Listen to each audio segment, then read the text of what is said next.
Hello दोस्तों, जय हिंद। आपके अपने YouTube channel study point BRP channel में आपका स्वागत है। तो दोस्तों, आज जो है Delhi police constable exam analysis जो ये सीरीज चल रही है, तो आज 6 जनवरी 2026 है। तो इसकी जो शिफ्ट 1 हमने डाल दिया है और ये शिफ्ट 2 है, ठीक है ना। शिफ्ट 2 है जिसका एनालिसिस करने वाले हैं हम, ठीक है। दोस्तों, आप चैनल को सब्सक्राइब कर लीजिए अगर नए हैं, और बेल आइकन प्रेस कर लीजिए ताकि वीडियो की जो नोटिफिकेशन है वो सबसे पहले आप तक पहुंचे और आप इसका बेनिफिट ले सकें, ठीक है। और लाइक और शेयर कर दीजिए अपने दोस्तों तक, ठीक है ना, वीडियो को, ताकि वो भी इसका बेनिफिट ले सकें, ठीक है ना। तो आइए दोस्तों, देरी नहीं करते हुए क्वेश्चनों को देखते हैं किस प्रकार जो क्वेश्चन है वो फर्स्ट शिफ्ट में आए हुए थे। तो दोस्तों, देखते हैं। पहला प्रश्न दिया है कि आधुनिक ओलंपिक खेलों की शुरुआत किस वर्ष हुई थी। आपके सामने ये ऑप्शन दिए गए हैं, ठीक है ना। तो 1890 ये ऑप्शन है, बी है 1894, 1896 और 1900 है। तो इसका ऑप्शन नंबर जो सी है वो करेक्ट ऑप्शन होगा। 1896 में जो है आधुनिक ओलंपिक खेलों की शुरुआत हुई थी, ठीक है ना। आइए देखते हैं दोस्तों, इसका एक्सप्लेनेशन देख लेते हैं कि जो 1894 में फ्रांसीसी देखिए 1894 की जो बात है, फ्रांसीसी बैरन पियरे की क्यूबर्टिन के प्रयासों से अंतर्राष्ट्रीय ओलंपिक समिति आईओसी की स्थापना की गई थी। कब? 1894 में इसकी स्थापना हुई थी, आईओसी की स्थापना। और इस समिति के गठन के बाद पहले आधुनिक ओलंपिक खेल 1896 में एथेंस, ये राजधानी कहाँ की है? ये यूनान की राजधानी है। तो आप लोग इसको भी याद रखना, यूनान की राजधानी एथेंस ही, ठीक है ना। और ग्रीस में आयोजित किए गए थे, तो आप लोग इसको याद रखिएगा और लिखिए। इसलिए खेलों की शुरुआत 1896 में हुई थी, जबकि आईओसी की स्थापना जो है 1894। अगर स्थापना पूछ ले तो 1894 में, अगर खेलों की शुरुआत पूछ ले तो 1896, ठीक है ना, जिससे खेलों का मार्ग प्रशस्त हुआ। आप लोग इसको भी याद रखिएगा। देखिए, स्वराज मेरा जन्मसिद्ध अधिकार है और मैं इसे लेकर रहूँगा, नारा किसने दिया था? आपके सामने ये देख, महात्मा गांधी ऑप्शन ए है, सुभाष चंद्र बोस और बाल गंगाधर तिलक है, लाला लाजपत राय है। तो ये दोस्तों ऑप्शन नंबर सी इसका करेक्ट ऑप्शन होगा। बाल गंगाधर तिलक ने यह ऑप्शन दिया, नारा दिया था कि स्वराज्य मेरा जन्मसिद्ध अधिकार है, ठीक है ना। देखिए, तिलक ने यह नारा 1916 में बेलगाम अधिवेशन में दिया था, ठीक ना। तो ये भी आप लोग याद रखिए, कब दिया था? 1916 में, और कहाँ? बेलगाम अधिवेशन में, ठीक है ना। और उन्हें लोकमान्य के नाम से भी जाना जाने लगा, ठीक है ना। समाचार देखिए, और उन्हें केसरी मराठी और मराठा जो है अंग्रेजी नामक 2 समाचार पत्र उन्होंने शुरू किए थे। तो ये भी आप लोग याद रखिएगा, ठीक है ना, कभी कभी इसको भी पूछ लेता है। अगला प्रश्न है दोस्तों आपके सामने कि ओणम किस महान राजा की वार्षिक घर वापसी के उपलक्ष्य में मनाया जाता है? तो दोस्तों, ये राजा बलि की घर वापसी में मनाया जाता है, ठीक है ना। ऑप्शन नंबर इसका बी जो है वो करेक्ट होगा। और देखिए दोस्तों, कपास की खेती के लिए निम्नलिखित में से कौन सी मिट्टी सबसे उपयुक्त है? दोस्तों, एक प्रश्न जो है मिट्टी से ज़रूर आता है, ठीक ना। तो आप लोग ये देख लीजिए कि अधिकतर जो है एक प्रश्न जो मिट्टी से आता है, तो ये अधिकतर जो बेनिफिट रहने वाला है आने वाले पेपरों के लिए, जैसे कि एसएससी जीडी है और दिल्ली पुलिस एससीएम इसके बाद है, आज से चालू है, ठीक है ना। तो इनके लिए सभी के लिए जो है इम्पोर्टेंट रहने वाला है, ठीक है ना। तो कपास की जो खेती के लिए जो सबसे महत्वपूर्ण मिट्टी है वो कौन सी? काली मिट्टी है, ठीक ना, जिसे रेगुर मृदा भी कहते हैं, ठीक ना। ऑप्शन नंबर सी इसका करेक्ट ऑप्शन है। जड़ोल मृदा 2 भागों में बटी है। ये पाई जाती है नदियों के पास के, ठीक ना। जो नदी के जो नई जलोढ़ मिट्टी होती है उसे खादर कहते हैं, जो पुरानी होते हैं उसे वांगर कहते हैं, ठीक ना। तो आप लोग इसको भी याद रखिएगा। बाकी इसका करेक्ट ऑप्शन होगा ऑप्शन नंबर सी, ठीक है ना। देखिए, अन्य नाम इसका कहते हैं काली मिट्टी को इसे उपयुक्तता के कारण ब्लैक कार्टन सॉइल या रेगुड़ मृदा के नाम से भी जाना जाता है, ठीक है ना। विशेषता क्या है दोस्तों? इसमें जल धारण करने की क्षमता बहुत अधिक होती है, जो कपास की फसल के लिए अत्यंत लाभकारी है, ठीक है ना। और क्या क्षेत्र? जैसे भारत में यह मुख्य रूप से दक्कन के पठार जैसे क्षेत्र, महाराष्ट्र, गुजरात और मध्य प्रदेश में पाई जाती है, ठीक है ना। पोषक तत्व इसमें क्या है? ये मिट्टी के कैल्शियम कार्बोनेट, मैग्नीशियम, पोटास और चूने जैसे पोषक तत्वों से भरपूर है, ठीक है ना। तो आप लोग इसको भी याद रखिएगा। देखिए, दक्षिण की गंगा निम्न में से किस नदी को दक्षिण की गंगा के नाम से जाना जाता है? तो ये कौन है दोस्तों? ये है कावेरी नदी, ठीक है ना।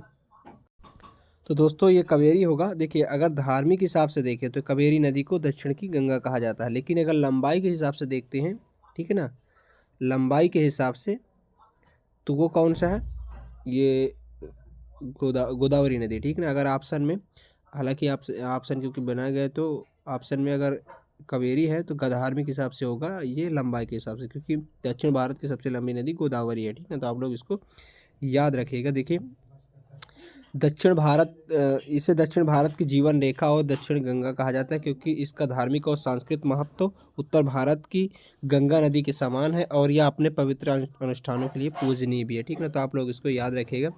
अगला प्रश्न दोस्तों कि इंस्पायर योजना के तहत कितनी अम्ब्रेला योजनाएं स्कीम से विलय की गई हैं, 1, 2 या 3 या 4, 5। तो आपके सामने ये ऑप्शन है। तो दोस्तों इसमें जो है 3 इसका ऑप्शन नंबर बी जो है करेक्ट होगा, ठीक। देखिए इंस्पायर योजना स्वयं एक व्यापक कार्यक्रम है, लेकिन हाल ही में अगस्त 2024 में विज्ञान और प्रौद्योगिकी विभाग डीएसटी की 3 अलग अलग अम्ब्रेला योजनाओं को एक नई एकीकृत योजना विज्ञान धारा में मिला दिया गया। इंस्पायर योजना की अपनी 3 मुख्य घटक है, ना कि अन्य योजनाओं का विलय, ठीक है ना। अगला प्रश्न दोस्तों आपके सामने लिखा है, सत्य के साथ मेरे प्रयोगों की कहानी पुस्तक के लेखक कौन है। आपके सामने ये ऑप्शन है, तो ये किसका है, महात्मा गांधी का। ऑप्शन नंबर बी जो है इसका करेक्ट ऑप्शन होगा, ठीक है ना। महात्मा गांधी ने लिखा था कि सत्य के साथ मेरे प्रयोगों की कहानी, ठीक ना। यह पुस्तक मूल रूप से गुजराती भाषा में लिखी गई थी। इसमें गांधी जी के बचपन से लेकर 1921 तक के जीवन का वर्णन है, ठीक है ना। वर्तमान में क्या है, 2026 में भारत के, अगला प्रश्न ये, वर्तमान में 2026 में भारत के 23वें विधि आयोग के अध्यक्ष कौन है। तो आपके सामने ये क्वेश्चन था दोस्तों। अब इसके ऑप्शन है ये न्यायमूर्ति ऋतुराज अवस्थी, या बी है न्यायमूर्ति राजीव शंकधर, या न्यायमूर्ति DY चंद्रचूड़, या न्यायमूर्ति आदर्श कुमार गोयल। तो ये ऑप्शन नंबर जो दोस्तों बी करेक्ट होगा, न्यायमूर्ति राजीव शंकधर, ठीक है ना। देखिए ये 23वें विधि आयोग, केंद्र सरकार ने सितंबर 2024 में 23वें विधि आयोग का गठन की मंजूरी दी है, ठीक है ना। और अगला प्रश्न दोस्तों आपके सामने कि जनवरी 2022 में उड़ीसा के किस जिले को बाल विवाह मुक्त जिला घोषित किया गया है। ये आपके सामने ऑप्शन है दोस्तों, ठीक है ना। 4 ऑप्शन है, कोरापुट, कंधमाल, गंजम है कि केंद्रपाड़ा है। तो ऑप्शन नंबर सी गंजम, ठीक है ना, याद रखिएगा दोस्तों। और देखिए और है कि पहला जिला, यानी गंजम उड़ीसा का पहला जिला है जिसे बाल विवाह मुक्त घोषित किया गया है, ठीक ना। अभियान क्या है कि निर्भया कढ़ी नामक एक जागरूकता अभियान चलाया गया है, जिसे आंगनबाड़ी कार्यकर्ताओं और आशा कार्यकर्ताओं ने किशोरी को शिक्षित किया है और बाल विवाह की सूचना देने वालों को इनाम की घोषणा की गई है, ठीक है ना। तो आप लोग इसको याद रखिएगा। लक्ष्य क्या है, उड़ीसा का लक्ष्य 2030 तक पूरे राज्य को बाल विवाह से मुक्त करना है, ठीक। और अगला प्रश्न दोस्तों कि मुपला विद्रोह मुख्य रूप से कहाँ शुरू हुआ था। तो आपके सामने ये ऑप्शन दिए हुए हैं, कोलकाता में कि लखनऊ में कि मालाबार केरल में कि बिहार में। तो दोस्तों मालाबार केरल में किया गया था, ठीक है ना। तो ये जो विद्रोह है, यह विद्रोह केरल के मालाबार क्षेत्र में, वर्तमान जो मलप्पुरम में हुआ था। तो 1921 में ब्रिटिश उपनिवेशिक शासन और दमनकारी जमींदारों के खिलाफ मोपला समुदाय, ठीक ना, मुस्लिम किसानों द्वारा किया गया था, जो खिलाफत और असहयोग आंदोलन से जुड़ा था, ठीक है ना। और अगला प्रश्न दोस्तों आपके सामने रहा कि भारतीय संविधान की प्रस्तावना में समाजवादी यानी सोशलिस्ट और धर्मनिरपेक्ष यानी सेकुलर शब्द किस संविधान संशोधन द्वारा जोड़े गए। तो ये जोड़े गए दोस्तों 42वें संविधान संशोधन, जिसे मिनी, ठीक ना, मिनी कॉन्स्टिट्यूशन भी कहते हैं, ठीक ना। ऑप्शन नंबर बी जो है इसका करेक्ट होगा। अब देखिए दोस्तों अगला प्रश्न है, ये शब्द आपातकाल इमरजेंसी के दौरान जोड़े गए थे और इन्हें लघु संविधान भी कहा जाता है, मिनी कॉन्स्टिट्यूशन भी से कहा जाता है। किस संविधान संशोधन को, 42, क्योंकि कई संशोधन हुए थे, ऐसा लगता है कि नया संविधान बन गया, फिर इसे मिनी कॉन्स्टिट्यूशन के नाम से भी जाना जाता है, ठीक ना। और अगला प्रश्न दोस्तों आपके सामने लिखा किसी डॉक्यूमेंट के हर पेज के ऊपर हेडर या नीचे फुटर के दिखने वाली जानकारी जैसे पेज नंबर तारीख को क्या कहा जाता है, ठीक है ना। फुट नोट कहते हैं कि हेडर और फुटर कहते हैं कि वाटर मार्क कहते हैं, ठीक। तो इसका ऑप्शन नंबर बी जो है वो करेक्ट होगा, ठीक ना।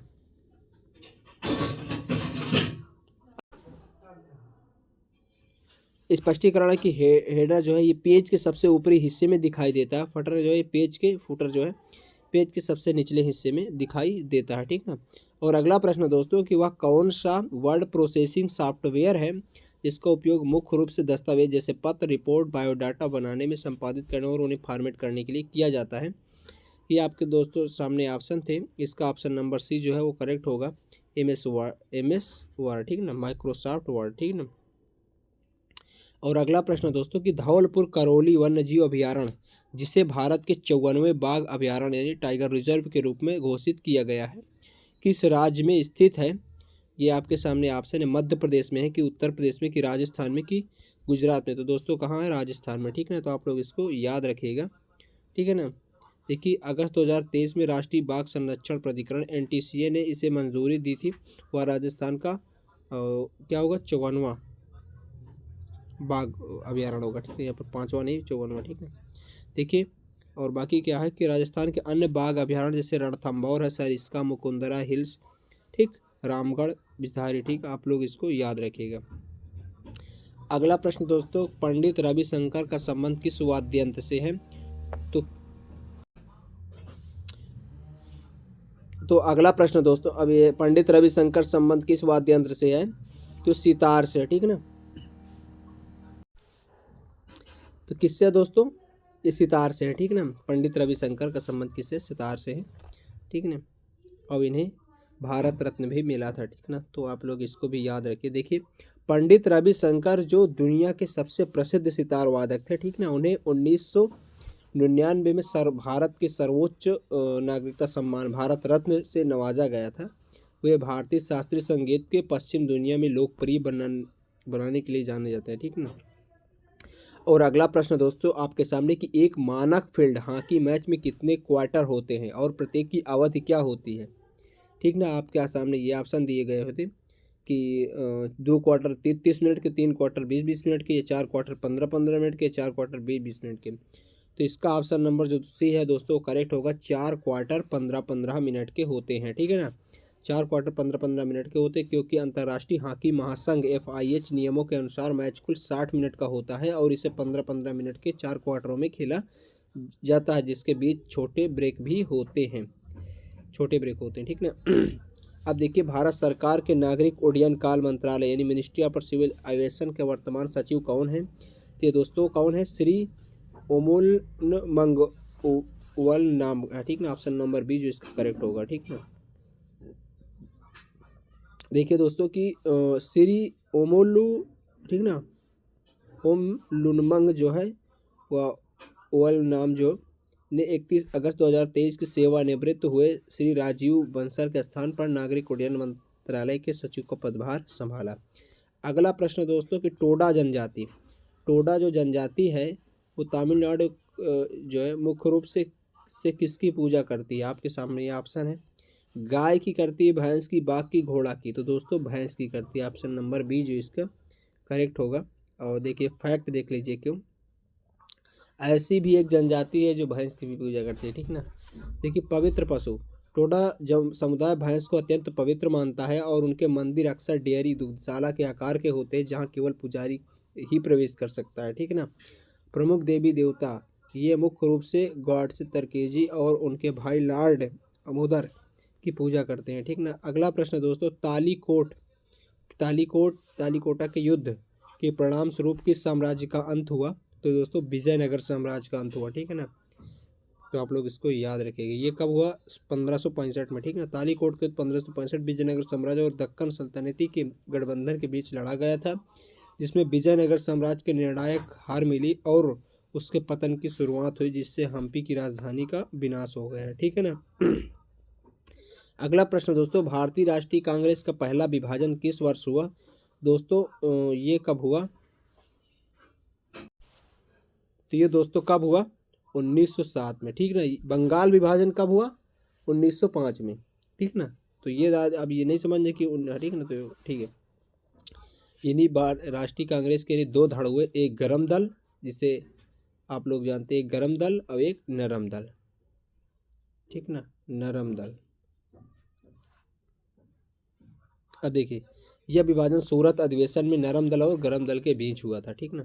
बाद में एकीकृत के लिए 1916 में जब होम रूल मूवमेंट आया था तो कहाँ हुआ था, ठीक।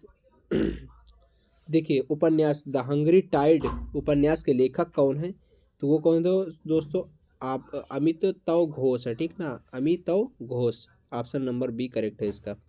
और अगला प्रश्न दोस्तों, इंटरप्रेटर, ठीक ना, इंटरप्रेटर और ऑफ मेलेडीज पुस्तक के लेखक कौन है, तो ये दोस्तों झुम्पा लाहिड़ी है, ठीक ना। आप लोग इसको याद रखिएगा, ठीक है ना। देखिए, अगला प्रश्न दोस्तों कि फतेहपुर सीकरी में जनता विभिन्न धर्मों के विद्वानों यानी कि सभा चर्चा किस स्थान पर होती है। देखिए, दीवान ए आम, दीवान ए खास, इबादत खाना या पंचमहल में। तो इसका करेक्ट ऑप्शन होगा इबादत खाना, ऑप्शन नंबर बी जो है करेक्ट ऑप्शन हो जाएगा इसका। देखिए, इबादत खाना वह एक हाल था जिसे अकबर ने धार्मिक बहसों के लिए बनवाया था, जहां सभी धर्मों के विद्वान और प्रतिनिधि आकर अपने विचारों का आदान प्रदान करते थे, जिससे यह जनता की एक प्रकार की सभा बन जाती थी। दीवान ए आम क्या है, यह आम जनता के लिए सार्वजनिक सुनवाई का हाल था। दीवान ए खास क्या है, ये खास लोगों और सलाहकारों के लिए था, ठीक ना। यहाँ पर आप समझ जाइए, यहाँ पर लिखा दीवान ए आम तो आम लोगों के लिए, दीवान ए खास तो खास लोगों के लिए। पंचमहल क्या है, तो यह पंच जो है यह एक पंच मंजिला इमारत थी जिसका उपयोग विश्राम के लिए होता था, ठीक है ना। तो आप लोग याद रखिए। अगला प्रश्न दोस्तों कि सुप्रसिद्ध पुस्तक गीतांजलि के लेखक कौन है, तो आपको भली भांति पता होगा कि गीतांजलि के लेखक कौन है, तो ये है रविंद्रनाथ टैगोर, जिनको 1913 में, यानी गीतांजलि पर ही 1913 में जो है इनको गीतांजलि पर नोबेल प्राइज़ मिला था, ठीक है ना। ये एशिया के पहले व्यक्ति थे जिनको नोबेल प्राइज़ मिला था। अब देखते हैं गीतांजलि कविताओं का एक संग्रह जिसके लिए रविंद्रनाथ टैगोर को 1913 में साहित्य का नोबेल पुरस्कार मिला था, ठीक है ना। तो आप लोग याद रखिएगा। और अगला प्रश्न दोस्तों आपके सामने, केरल का वह कौन सा शास्त्रीय नृत्य है जो विशेष रूप से महिलाओं द्वारा किया जाता है और अपने मोहक तरलता और भावनात्मक अभिव्यक्तियों के लिए प्रसिद्ध है, ठीक है ना। इसके ये ऑप्शन है क्या दिया है, केरल का है। तो अब देखिए, यहाँ पर कथक तो उत्तर प्रदेश का है, ठीक ना, यूपी का। और कथकली है, मोहिनीअट्टम है, भरतनाट्यम है। भरतनाट्यम जो है ये तमिलनाडु का है, ठीक ना। भरतनाट्यम तमिलनाडु, मोहिनीअट्टम और कथकली जो केरल का है, ठीक ना। तो अब इनमें से जो मोहिनीअट्टम है वो सी ऑप्शन सही हो जाएगा, ठीक है ना। अगला प्रश्न दोस्तों, इनमें से कौन सा देश दक्षिण पूर्व एशिया का एकमात्र देश या स्थल यानी स्थल रुद्ध है, ठीक ना। यह आपके सामने दिया है, तो कंबोडिया, एक सेकंड दिया, कंबोडिया, वियतनाम, थाईलैंड, लाओस। तो ये लाओस ऑप्शन नंबर डी जो है करेक्ट होगा। आप लोग इसको जो है मैप अगर हो तो वहाँ पर देखिए कि लाओस कहाँ है, ठीक ना। और अगला प्रश्न दोस्तों कि सर एम विश्वेश्वरैया को 1955 में कौन सा पुरस्कार मिला है, कौन सा पुरस्कार मिला है दोस्तों, तो भारत रत्न मिला, ठीक ना। ऑप्शन नंबर सी जो करेक्ट होगा। देखिए, सर एम विश्वेश्वरैया को इंजीनियरिंग और सार्वजनिक सेवा के क्षेत्र में उनके असाधारण योगदान के लिए 1955 में भारत के सर्वोच्च नागरिक पुरस्कार भारत रत्न से सम्मानित किया गया, ठीक है ना। और अगला प्रश्न दोस्तों, क्यू शब्द का प्रयोग किस खेल से किया जाता है, ये ऑप्शन यहाँ पर लिखा, बैडमिंटन, स्कूनर, बास्केटबॉल, टेनिस। इसका ऑप्शन नंबर जो है बी करेक्ट होगा, स्नूकर, ठीक ना। और अगला प्रश्न दोस्तों कि राग जौनपुरिया का थाट क्या है, ठीक है ना। तो ये कौन है, बिलाविल, ठीक ना। ऑप्शन नंबर सी जो है इसका करेक्ट ऑप्शन होगा, ठीक।